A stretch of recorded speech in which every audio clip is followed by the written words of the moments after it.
making a promise to myself that I learn how to do my hair. I think I've been doing very well with that. I know that I've had, of course, braiders, beauticians, that kind of thing, do my hair in the past, but I told myself that I need to learn how to start doing my own hair. I have natural hair about shoulder length, a little bit longer in the back, but I needed to start doing my own hair instead of depending on somebody else to do so whenever they had it in their schedule or whenever they had openings.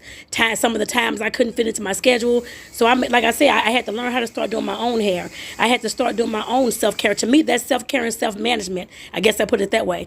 And like I said, I'm learning how to do it.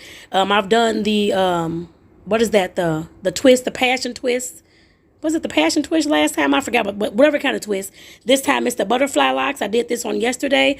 And like I said, I think I'm doing a great job. Like I said, I made that promise to myself, and I'm definitely going to keep it because I want to make sure that I'm not the one that's in the group looking all crazy and hers all over my head, making sure that I'm looking fine and well as dandy as too. So with that, y'all, I hope y'all got something from this video. Start learning how to do your own hair, y'all.